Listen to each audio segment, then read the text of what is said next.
Pemirsa, tingginya angka kasus penggunaan narkoba di Kabupaten Oku saat ini membuat pemerintah Kabupaten Oku melalui Dinas Kesehatan membuat rumah rehabilitas narkoba.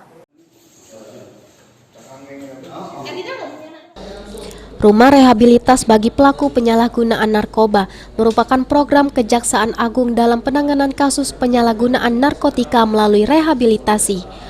Pemkab Oku melalui Dinas Kesehatan sudah menyiapkan ruangan serta fasilitas penunjang lainnya.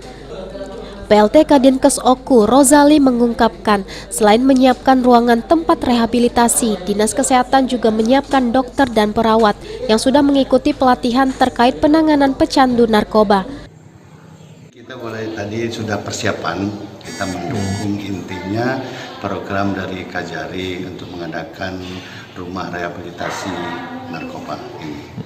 Ini sudah kita sediakan tempat kamar perawatan, ruang konsultasi. Kebetulan ini ada ketua timnya, Dinas Kesehatan ini kami mendukung. Kita menyiapkan ruang konsultasi untuk pemeriksaan awal dengan tenaga-tenaga SDM, dokter memang sudah dilatih PWL dengan perawat-perawatnya. Kebetulan di sini juga jaga 24 jam. Ya kita sudah ada ranjang pasien. Kebetulan di dalam kamar sudah ada kamar mandi. Itu satu syarat untuk perawatan.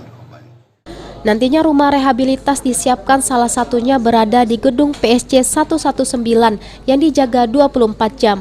Dan Dinas Kesehatan Oku sendiri mendukung penuh program Kejaksaan Negeri Oku dalam penanganan penyalahgunaan narkoba. Ari Pranika, PAL TV.